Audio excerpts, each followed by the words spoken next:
Hello guys, how are you? Welcome back to our channel Yashwant Academy. So guys, आज का lecture आपका रहने वाला है RRB group D exam analysis 2026।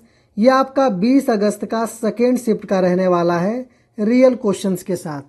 अगर आपको पीडीएफ चाहिए तो आप टेलीग्राम ज्वाइन कर लीजिएगा मेरे भाई, और चैनल पे नए हैं तो चैनल को सब्सक्राइब भी कर लीजिएगा। पहला क्वेश्चन आपसे पूछा था, यदि किसी तत्व का द्रव्यमान संख्या 40 और परमाणु संख्या 20 है तो वह तत्व कौन सा है? यह आपका जनरल केमिस्ट्री से टॉपिक से पूछा गया था क्वेश्चन। तो टॉपिक भी हमने मेंशन कुछ कुछ में कर दिया है। तो इसका राइट आंसर कैल्शियम का हो जाएगा। आवर्त सारणी में किसी तत्व की पहचान उसके परमाणु क्रमांक से होती है। कैल्शियम का परमाणु क्रमांक 20 और परमाणु द्रव्यमान इसका डबल 40 होता है। 20 प्रोटॉन और 20 न्यूट्रॉन मिलकर के 40 होता है। तो इसका राइट आंसर ऑप्शन बी आपका कैल्शियम हो जाएगा मेरे भाई। अगला क्वेश्चन आपका केमिकल रिएक्शन से था। कैल्शियम कार्बोनेट को गर्म करने पर कैल्शियम ऑक्साइड और कार्बन डाइऑक्साइड बनता है। यह किस प्रकार की रासायनिक अभिक्रिया है? तो ये आपका ऊष्मीय अपघटन अभिक्रिया है। ऑप्शन बी आपका बिल्कुल राइट आंसर है, ऑप्शन बी। इस अभिक्रिया में एकल अभिकारक गर्मी के प्रभाव में टूटकर दो उत्पाद बनाता है, इसलिए इसे ऊष्मीय उत्पादन अभिक्रिया भी कहते हैं। इसका राइट आंसर ऑप्शन बी हो जाएगा। आप इस तरह से रिएक्शन देखना चाहते हैं तो CaCO3 ये सॉलिड फॉर्म में होता है। जब इसमें हीट के साथ अभिक्रिया कराया जाता है तो CaO सॉलिड से टूटकर CO2 गैस का भी निर्माण होता है। क्वेश्चन नंबर 3 आपसे पूछा है, यह भी आपका केमिकल बॉन्डिंग का है। धातु और अधातु के मिलने से कौन सा बंध बनता है? तो ये आपका आयनिक बंध बनता है। धातु और अधातु के मिलने से आयनिक बंध का निर्माण होता है। ऑप्शन बी आपका बिल्कुल राइट आंसर है। धातु इलेक्ट्रॉन त्याग कर धनायन और अधातु इलेक्ट्रॉन ग्रहण कर ऋण आयन बनाती है। इसके बीच अस्थिर वैद्युत आकर्षण से आयनिक बंध बनता है। जैसे एग्जाम्पल में आपका सोडियम क्लोराइड है, NaCl। क्वेश्चन नंबर 4 आपसे पूछा है, यह आपका फिजिक्स से क्वेश्चन है। एक अवतल दर्पण की फोकस दूरी 10 सेंटीमीटर है। यदि दर्पण के सामने बिंब यानी वस्तु की दूरी 20 सेंटीमीटर है तो प्रतिबिंब की दूरी क्या होगी? तो प्रतिबिंब की दूरी क्या हो जाएगी? -20 मीटर हो जाएगा। दर्पण सूत्र आपका होता है 1/f = 1/v + 1/u।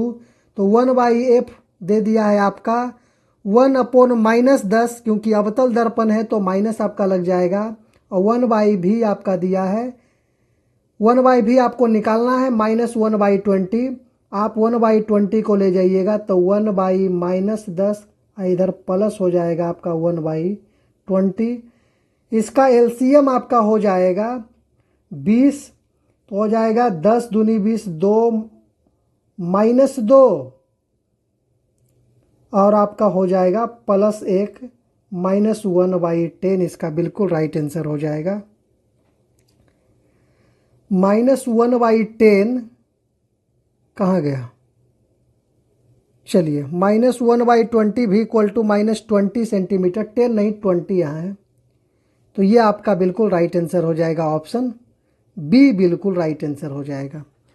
अगला क्वेश्चन आपसे पूछा है, कौन सा विलयन टिंडल प्रभाव प्रदर्शित करता है और कुछ समय बाद उसके कण नीचे बैठ जाते हैं?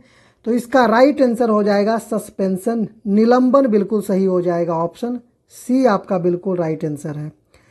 निलंबन के जो कण होते हैं बड़े होते हैं, जो प्रकाश को फैलाते हैं, वही टिंडल प्रभाव बनाते हैं। और यह एक अस्थायी मिश्रण है जिससे इसके कण गुरुत्वाकर्षण के कारण नीचे भी जम जाते हैं, भारी होने के कारण। क्वेश्चन नंबर 6 आपसे पूछा है, करंट अफेयर का क्वेश्चन था। अपॉइंटमेंट एंड पॉलिटिक्स से क्वेश्चन था। हाल ही में तमिलनाडु के नए मुख्यमंत्री के रूप में किसने शपथ लिया है? कम से कम 10 बार आपका पूछा होगा मेरे भाई। सी जोसेफ विजय। 5 से 10 शिफ्टों में कम से कम आपका पूछा होगा। सी जोसेफ विजय तमिलग्गा बेत्री कजगम। इसकी इस पार्टी के राष्ट्रीय अध्यक्ष भी हैं और 2026 चुनाव में सबसे बड़ी पार्टी बनकर भी सामने आए हैं। ये पहले अभिनेता थे और अभी भी अभिनेता के साथ साथ पॉलिटिशियन हैं। ऑप्शन बी आपका बिल्कुल राइट आंसर है। अगला क्वेश्चन आपसे पूछा है, मीराबाई चानू ने राष्ट्रमंडल खेल CWG 2026 ग्लासगो में कुल कितने किलोग्राम वजन उठाकर स्वर्ण पदक जीता है? तो 190 केजी वजन उठाकर मीराबाई चानू ने आपका स्वर्ण पदक जीता है। ये मीराबाई चानू ने ग्लासगो राष्ट्रमंडल खेलों में महिला के 48 केजी वर्ग में कुल 190 किलोग्राम भार उठाकर गोल्ड मेडल जीता है। ऑप्शन बी आपका बिल्कुल राइट आंसर है। क्वेश्चन नंबर 8 आपका मैथ का क्वेश्चन पूछा है, 15,000 की राशि पर 3% मासिक ब्याज की दर से 3 महीने का साधारण ब्याज कितना होगा? आपका SI पूछा है, सिंपल इंटरेस्ट आपसे पूछा है। फॉर्मूला होता है P into R multiply T/100। बस इसी को पुट कर देना था। P आपका 1500 रुपये दिया है, रेट ऑफ इंटरेस्ट 3% है और 3 महीने का दिया है, तो 12 से इसको डिवाइड करके साल में बदल देंगे और इधर 100 से मल्टीप्लाई कर देंगे। ये आपका 15,000 है, सॉरी 1500 ही है। चलिए 00 से 00 चला गया, 3 चौके 12 चला गया इधर, और आपका हो गया कितना? 3 चौके 12 हो गया। एक चीज़ और यहाँ देखना है आपको, रेट ऑफ इंटरेस्ट जो है मासिक ब्याज दर बोला 3% मासिक, तो एक चीज़ आपका इसमें नहीं लगेगा मेरे भाई, 12 का कहानी ख़त्म कीजिए, 12 नहीं आपका होगा, क्योंकि जब मासिक हमको ब्याज भी निकालने बोल रहा है और रेट ऑफ इंटरेस्ट भी मासिक ही दे दिया है, तो 12 नहीं लगेगा। आपका 00 से 00 ही सिर्फ जाएगा, ये 3 ऐसे ही रह जाएगा। 00 से 00 गया और आपका 15 गुने 9 हो गया, 15 नमा 35 से 135 रुपये आपका बिल्कुल राइट आंसर है।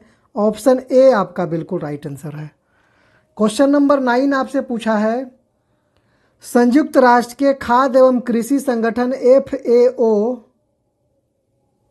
द्वारा 2026 का प्रतिष्ठित एग्रीकोला मेडल किसे प्रदान किया गया है? तो ये नरेंद्र मोदी को प्रदान किया गया है।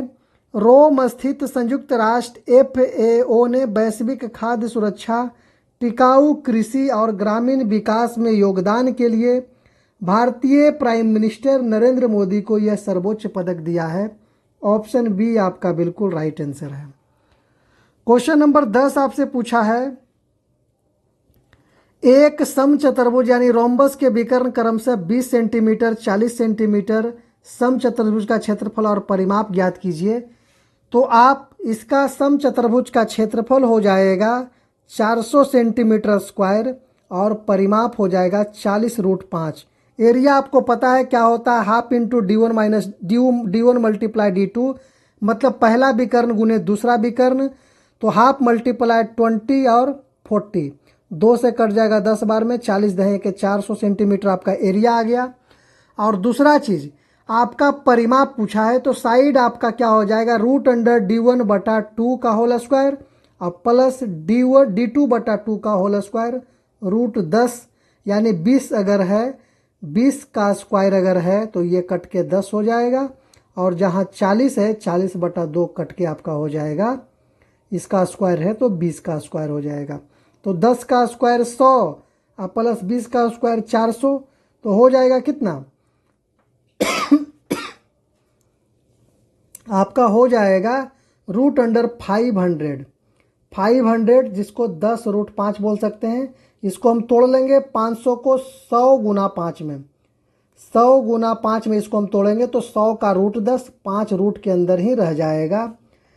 तो ये आपका, और पेरीमीटर निकालना है तो 4 मल्टीप्लाई ए होता है, 4 गुना √10, तो 40√5 इसका आंसर आ जाएगा, बिल्कुल राइट आंसर। क्वेश्चन नंबर 11 आपसे पूछा है, मैथ का ही क्वेश्चन है, सिलेंडर से है। एक बेलन की त्रिज्या 7 सेंटीमीटर और ऊंचाई 20 सेंटीमीटर है, इसे पिघलाकर 14 सेंटीमीटर त्रिज्या वाला दूसरा बेलन बनाया जाता है। नए बेलन की ऊंचाई क्या होगी? तो ये आपका पहला से पिघला करके दूसरा बनाया जाता है, तो दोनों का आयतन क्या हो जाएगा, सेम रह जाएगा।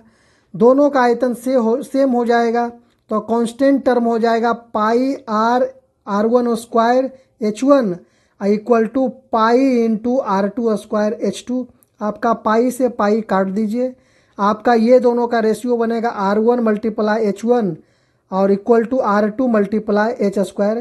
तो इधर हो जाएगा 7 गुना 7 प्लस 20 मल्टीप्लाई 20 और इधर 14 मल्टीप्लाई 14 और H2 निकालना है। 7 से 7 दूनी 14, 7 से 7 दूनी 14, 2 दूनी 4 पंचे 20, तो H इक्वल टू आपका 5 मीटर आ जाएगा, 5 सेंटीमीटर, जो भी है मीटर सेंटीमीटर में ऑप्शन बी आपका बिल्कुल राइट आंसर है। क्वेश्चन नंबर 12 आपसे पूछा है अम्ल यानी एसिड और क्षार यानी बेस का परस्पर प्रतिक्रिया से क्या बनता है। तो ये आपका लवण और पानी बनता है। यहाँ आप रिएक्शन देख सकते हैं HCl प्लस NaOH अभिक्रिया कराने पर NaCl बनता है और उसके बाद H2O जल का निर्माण होता है। ऑप्शन आपका बी बिल्कुल राइट आंसर है, लवण और साल्ट बनता है, साल्ट और पानी। क्वेश्चन नंबर 13 आपसे पूछा है यदि संख्या 11 से पूर्णतः विभाजित होती है तो a का न्यूनतम मान क्या होगा। a का न्यूनतम मान पूछा है तो आपको 11 से डिविजिबिलिटी रूल आपको पता होना चाहिए मेरे भाई, नहीं तो मैं आपको बता दूं 89221 ये नंबर आपका दिया गया है। तो 11 से डिविजिबिलिटी का रूल क्या है, एक नंबर को गैप करके और दूसरा जो होता है इस नंबर में गैप करके दोनों को जोड़ने के बाद क्या किया जाता है, दोनों का डिफरेंस निकाला जाता है। जैसे यहाँ जोड़ेंगे पहला 1 प्लस 0 प्लस 8 प्लस 2 और प्लस 1, इसको जोड़ के आ जाता है 8 2 10 1 11 और 1 12। और इसको जब जोड़ेंगे 4 प्लस a प्लस 9 प्लस 2, तो ये आपका हो जाएगा 9 4 13 2 15, 15 प्लस a आ रहा है। तो मिनिमम नंबर बोल रहा है कि इसमें क्या होना चाहिए, a इक्वल टू कितना होना चाहिए। और डिविजिबिलिटी का रूल है कि आपका a माइनस b इसको घटा करके 0 या फिर 11 22 33 ये सब 11 से डिविजिबिलिटी का नंबर आपको आना चाहिए। तो 15 में कितना जोड़ेंगे कि माइनस करेंगे तो आपका 0 हो जाएगा या फिर 11 22 33 इस तरह से बचेगा। तो अगर 15 में यहाँ ले लेते हैं ऑप्शन से 15 प्लस a आपका है a और आपका इधर -12 करेंगे तो 11 का मल्टीपल आना चाहिए या फिर 0 आना चाहिए। तो 15 में अगर 5 लेंगे, 15 में अगर 5 लेते हैं यहाँ 5, तो 15 5 हो जाएगा आपका 20, तो 20 में से 12 जाएगा तो 8 बचेगा, ख़त्म कहानी। दूसरा आपका लेते हैं 8, दूसरा आपका 8 लेते हैं तो 15 8 आपका 23 होता है, 23 में से 12 गया तो 11 हो जाता है। यही आपका राइट आंसर है मेरे भाई, यही आपका ऑप्शन बी बिल्कुल राइट आंसर है। अगला क्वेश्चन आपसे पूछा है एक व्यक्ति 10 मीटर प्रति सेकेंड के नियत वेग से चल रहा है, 5 सेकेंड में वह कितनी दूरी तय करेगा। तो दूरी बराबर होता है वेग गुना समय, 10 गुने 5 50 मीटर का डिस्टेंस कवर करेगा। ऑप्शन बी आपका बिल्कुल राइट आंसर है। क्वेश्चन नंबर 15 आपसे पूछा है सुधा मूर्ति के योगदान संबद्धता से संसद भवन के भित्ति चित्रों पर आधारित कौन सी पुस्तक तैयार की गई है। तो ये तैयार की गई है टाइड्स ऑफ टाइम, भारत's history through murals in parliament. Option A आपका बिल्कुल राइट आंसर है। यह पुस्तक लोकसभा सचिवालय द्वारा प्रकाशित की गई है जिसमें संसद भवन के 124 ऐतिहासिक भित्ति चित्रों के महत्व और भारतीय इतिहास को दर्शाया गया है। तो इसका राइट आंसर ऑप्शन ए बिल्कुल सही है। तो 15 क्वेश्चन ही मिला था और ज़्यादा क्वेश्चन मुझे बाद में आया है मेरे भाई, तो मैंने सोचा कि सेपरेट वीडियो बनाना ठीक नहीं होगा, तो मैं पीडीएफ में कंपाइल करके एक प्रैक्टिस सेट के फॉर्म में मैं आपको टेलीग्राम पे पूरा प्रोवाइड करा दूंगा, जिसमें लगभग आपका 35 क्वेश्चंस 35 क्वेश्चंस का पूरा एक बड़ी संख्या में हुजूम ही है और एक बार में सारा सब कुछ उस पीडीएफ में है। तो चलिए पीडीएफ भी टेलीग्राम ज्वाइन कर लीजिएगा, पीडीएफ आपको वहाँ मिल जाएगा। चैनल पे नए हैं तो चैनल को ज़रूर सब्सक्राइब कीजिएगा, हमें सपोर्ट कीजिएगा। धन्यवाद, मिलते हैं आपको अगले सेशन में।